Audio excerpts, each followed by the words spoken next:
देखिए, आज की हमारी पहली जो कवर स्टोरी है वो जुड़ी है सड़क दुर्घटनाओं से। देश में सड़क दुर्घटनाओं को कम करने के लिए सरकार लगातार प्रयास कर रही है, लेकिन इसके बावजूद सड़क हादसों में कमी आती दिखाई देती नहीं। केंद्र सरकार की तरफ से ही जारी रिपोर्ट के आंकड़े देखें तो साल 2021 में 4,12,000 सड़क दुर्घटनाएं हुई। कुल आंकड़ों में जहां 3,84,000 लोग घायल हुए तो 1,53,000 से ज्यादा लोगों ने अपनी जान भी गंवा दी। 2019 से तुलना करें तो सड़क दुर्घटनाओं के मामले में करीब 8% की कमी आई। घायलों की संख्या भी करीब 15% कम हुई। हालांकि जो आंकड़ा चिंता में डालने वाला है वो ये है कि वो मौत का नंबर जो है वो बढ़ गया। भले ही सड़क दुर्घटनाओं के दूसरे इंडिकेटर बेहतर स्थिति में हो, लेकिन फैटेलिटी रेट यानी कि मौतों का आंकड़ा 2019 के मुकाबले 2021 में बढ़ गया और इसमें लगभग 2% की बढ़ोतरी दर्ज की गई है। मौत के आंकड़ों में बढ़ोतरी की वजह भी रिपोर्ट से साफ नजर आती है। रिपोर्ट के आंकड़े बताते हैं कि लोग अभी भी सड़क पर हेलमेट और सीट बेल्ट पहनना पसंद नहीं कर रहे हैं। रिपोर्ट के मुताबिक 2021 में कुल 16,397 लोग सीट बेल्ट नहीं लगाने की वजह से सड़क दुर्घटनाओं में मारे गए। मारे जाने वालों में 8,400 चालक थे यानी कि ड्राइवर्स थे और बाकी यात्री, यानी कि चालक कम हैं और यात्री ज्यादा। इस दौरान 46,593 मौतें हेलमेट ना पहनने की वजह से हुई। आंकड़े बताते हैं कि इसमें करीब 32,900 ड्राइवर्स थे और 13,700 यात्री थे। वहीं हेलमेट ना पहनने की वजह से 93,000 से ज्यादा लोग चोटिल हुए, जबकि सीट बेल्ट नहीं लगाने से 39,000 से ज्यादा लोगों की चोटें आईं।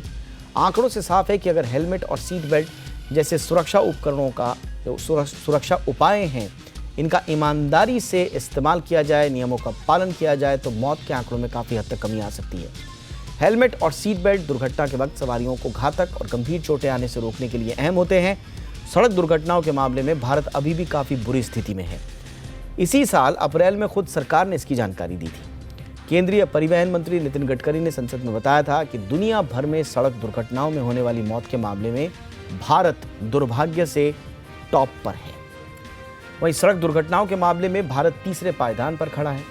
भारत के मुकाबले अगर दूसरे देशों में सड़क दुर्घटनाओं और इसमें होने वाली मौतों को आंकड़ा देखा जाए तो नजर आता है कि भारत में यातायात नियमों, व्हीकल सेफ्टी, सीट बेल्ट जैसे जरूरी सुरक्षात्मक उपायों के बारे में लोगों का जो रवैया है वो बड़ा चिंता में डालने वाला है और ज़्यादा लापरवाही बढ़ती जाती है। वर्ल्ड रोड स्टैटिस्टिक्स की ताज़ा रिपोर्ट की माने तो दुनिया में सबसे ज़्यादा सड़क दुर्घटनाएं अमेरिका में हो रही हैं। यहाँ पर 2018 में 22 लाख से ज़्यादा सड़क दुर्घटनाएं हुई, लेकिन इन रोड एक्सीडेंट्स में 37,400 लोगों की ही मौत हुई। वहीं जापान में 2018 में करीब 5 लाख रोड एक्सीडेंट्स हुए, एक तरह से हमारे 2019 के आंकड़े से ज़्यादा। लेकिन इन हादसों में सिर्फ 4,698 लोगों ने जान गंवाई, यानी कि रोड और व्हीकल सेफ्टी से लेकर यातायात नियमों का यहाँ पर कड़ाई से पालन किया जाता है। इसी वजह से यहाँ मौत का आंकड़ा काफ़ी कम है, जबकि एक्सीडेंट्स लगभग हमारे जितने ही हो रहे हैं या हमसे भी ज़्यादा हो रहे हैं। अब जब हम 2023 में प्रवेश कर रहे हैं तो सिर्फ भारत सरकार को ही नहीं बल्कि आम लोगों को भी सड़क सुरक्षा पर फोकस करना चाहिए और अपनी अपनी जिम्मेदारी का एहसास सबको होना चाहिए। चर्चा के लिए इस वक्त हमारे साथ जुड़ चुके हैं रोड सेफ्टी एनजीओ ट्रैक्स के प्रेसिडेंट अनुराग कुलश्रेष्ठ। अनुराग जी, बहुत बहुत स्वागत है आपका। काफ़ी आई ओपनिंग ये रिपोर्ट है सर, लेकिन आपके जो त्वरित ऑब्जर्वेशंस हैं इस रिपोर्ट को लेकर वो क्या है? मोटा मोटी जो फोकस में जो एरिया लग रहा है, जो चिंता में डालता है वो ये कि कुछ अलग अलग पैरामीटर्स में इंक्लूडिंग नंबर ऑफ एक्सीडेंट्स में आप भले ही थोड़ा सा आप में सुधार ज़रूर हो रहा है, लेकिन फैटेलिटी में अगर आपका इजाफा हो रहा है तो चिंताएं बरकरार हैं, अलबत्ता ज़्यादा होती हैं।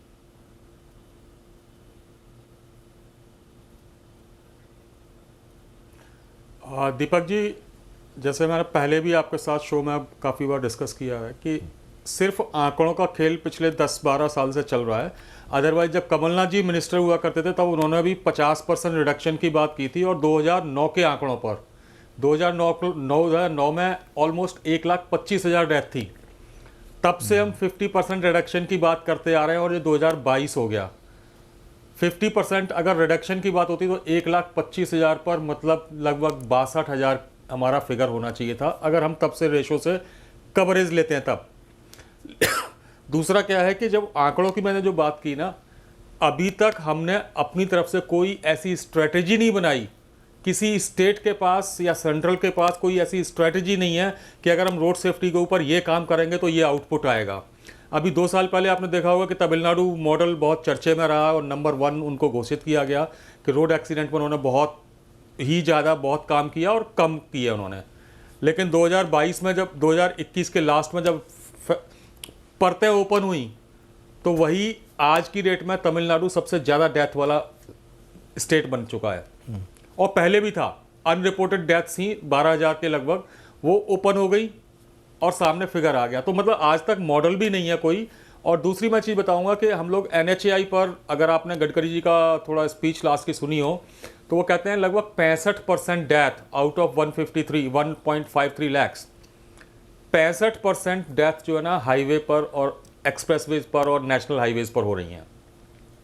सिर्फ एक कारण है कि 90% हाईवेज के exit, entry, road merging all are faulty, all.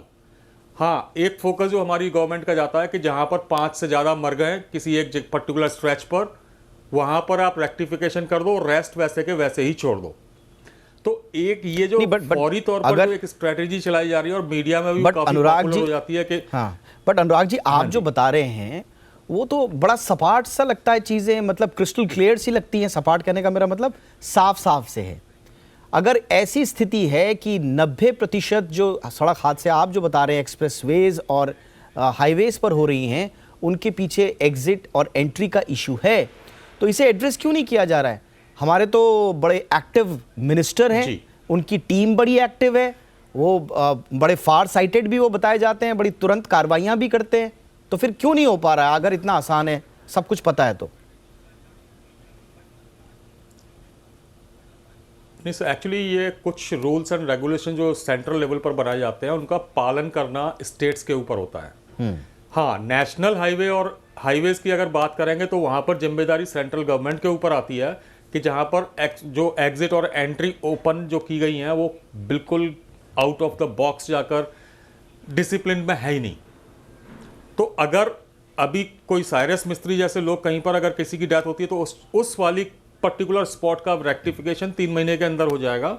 लेकिन वही सेम सिचुएशन वहाँ की हजारों जगह पर हैं जहाँ पर भी रोड एक्सटेंशन का काम हुआ है, 2 लेन 4 लेन से 6 लेन 8 लेन तक जो हाईवे बनाए गए हैं, एक्सटेंड किए गए हैं, उन सब पर वही सिचुएशन है कि ऐसे स्पॉट्स हजारों हैं और उनका सेम इम्प्लीमेंटेशन जो कि साइरस मिस्त्री जी के केस में किया गया वो वहाँ पर भी होना है।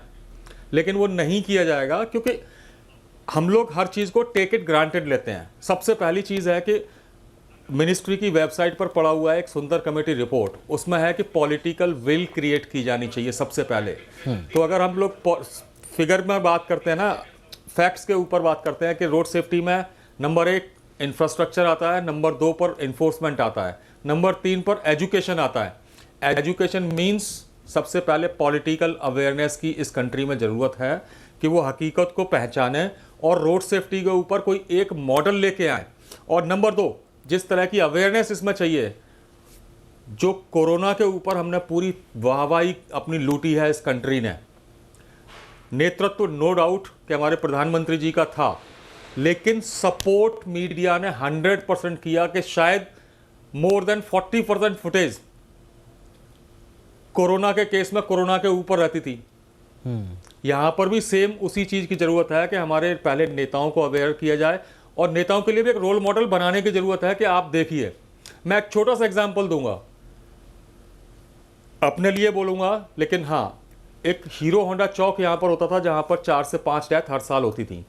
एक छोटा सा रेक्टिफिकेशन किया कि पेडेस्ट्रियन के लिए फैसिलिटीज वहां पर बढ़ा दी, जो 4 लेन की रोड थी उसको घटाकर 3 लेन का रोड कर दिया, तो पेडेस्ट्रियन कम टाइम में क्रॉस कर रहा है, चैनलाइजेशन ट्रैफिक का हो गया और वो इजीली वहाँ पर 0 डेथ आज की डेट में एज पर RTI 0 डेथ वहाँ पर हो गई।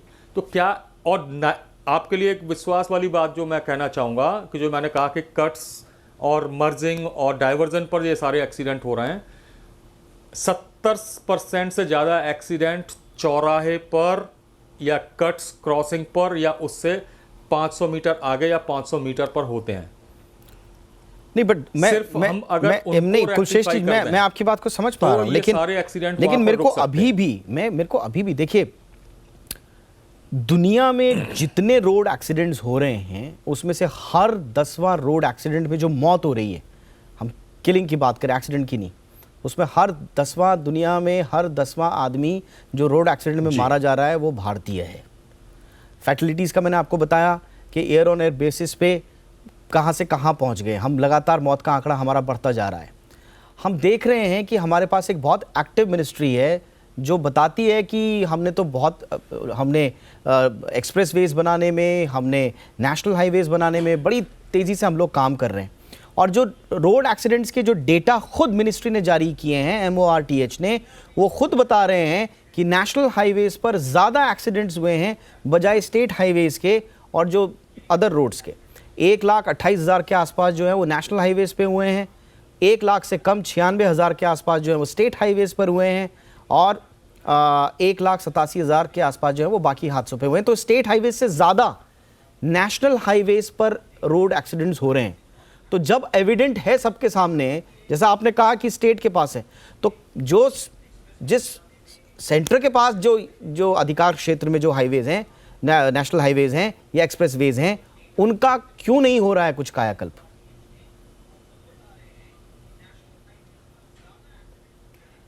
दीपक जी, मैं एक सिंपल सी बात बताना चाहूँगा कि नो डाउट कि हमारी मिनिस्ट्री, हमारे मिनिस्टर बहुत ज़्यादा एक्टिव हैं। अभी तक सेंट्रल लेवल पर एक रोड सेफ्टी बोर्ड का गठन होना था, आज तक नहीं हो पाया है। तो आप सोच सकते हैं क्या हालत होगी देश की। रोड सेफ्टी बोर्ड का सुप्रीम कोर्ट कमेटी ने इस चीज़ के ऊपर फोकस किया था और उन्होंने एक गाइडलाइंस सारे स्टेट्स को, सेंट्रल को जारी की थी और ये बोर्ड का गठन होना था। तो अगर बोर्ड का गठन आज तक नहीं हो पाया, एक स्पेशलाइज्ड टीम अगर मेरे मोर्थ में नहीं बैठ पाई है, तो मुझे नहीं लगता कि कोई एक्टिवनेस रोड एक्सीडेंट्स के ऊपर इस देश में दिखाई जा रही है।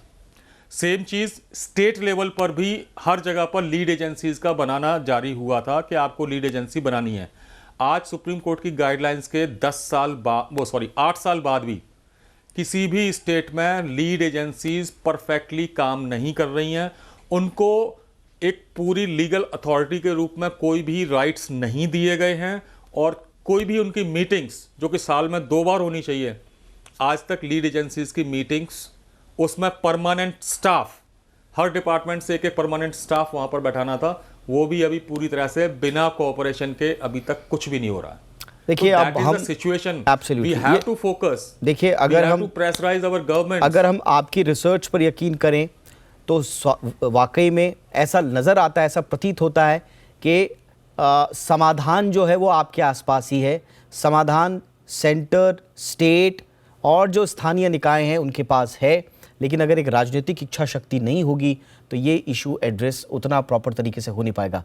जाते जाते जो हमने आज जिसका शो रखा है कि 2023 में याद से हमें ये ध्यान रखना है कि हादसे ना हो, उसके लिए सरकारों को जो करना है उसका हमने विश्लेषण किया। लेकिन आज ये जो हमने आज शो किया है उसमें जो भारत सरकार की रिपोर्ट है वो ये बता रही है कि हेलमेट नहीं पहनने की वजह से 2 व्हीलर्स में 32,877 राइडर्स और उनके पीछे बैठे हुए 13,716 पैसेंजर्स मारे गए जिन्होंने हेलमेट नहीं पहना था। वहीं सीट बेल्ट नहीं लगाने की वजह से 8,438 ड्राइवर्स की मृत्यु हो गई और 7,949 पैसेंजर्स की मृत्यु हो गई। अब इसके लिए आप किसको दोष देंगे? इसके लिए कहीं ना कहीं हम लोग, हमारा जो सीट बेल्ट लगाने के प्रति जो हमारा नकारात्मक या लापरवाह रवैया है, हेलमेट पहनने के खिलाफ जो हमारा रवैया है, ये कहीं ना कहीं थोड़ा सा हमें भी अपनी जिम्मेदारी का एहसास दिलाता है। अनुराग जी कुछ ऐड करना चाह रहे हैं?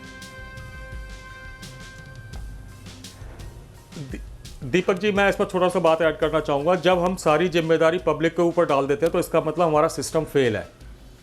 नहीं, सारी जिम्मेदारी नहीं डाल रहा मैं। पब्लिक को ही सारी जिम्मेदारी लेनी है, तो मुझे गवर्नमेंट की, मुझे इन्फोर्समेंट नहीं सर, सारी जिम्मेदारी नहीं। उसमें हम तो कह रहे हैं चाहिए ना, जब हम कह रहे हैं कि 80% सिटीज में एनफोर्समेंट नहीं है। नहीं, मैंने तो बात ही शुरू वहां से की सर, कि जो केंद्र सरकार ने करना है हमने उसका विश्लेषण किया। आपने बड़ी साफ गोई से बताया कि कहां पर लूप होल्स हैं। राज्य सरकार को जो करना है वो राज्य सरकार करेगी। हम 2023 की बात कर रहे हैं, हम उम्मीद की बात कर रहे हैं। ये एक्सीडेंट्स का आंकड़ा हमारे पास है, हम विश्लेषण इसीलिए कर रहे हैं। मैंने स्थानीय निकाय भी जोड़ा उसमें, जो स्थानीय निकायों के अंडर में जो रोड्स आ रही हैं उनका काम वो करेंगे, लेकिन as a passenger, as a citizen of this country हमारी भी कुछ जिम्मेदारी है। एक इन्फॉर्म्ड सिटीजन है हम, तो हम सीट बेल्ट लगाएं, हम हेलमेट पहने, अपनी सुरक्षा करें, अपनों की सुरक्षा करें, एक कलेक्टिव इकोसिस्टम बनाएं एक्सीडेंट के खिलाफ इस देश का। ये उम्मीद मैं कर रहा हूं सर, किसी एक पर मैं कोई थोप नहीं रहा हूं, बस इसी उम्मीद के साथ कि 2023 हमारे यात्रियों के लिए, हम सब के लिए सुरक्षित हो, रोड सेफ्टी के लिहाज से बेहतर रहे। इसी उम्मीद के साथ बहुत बहुत शुक्रिया अनुराग जी, आपने वक्त निकाला हमारे लिए। Thank you so much sir.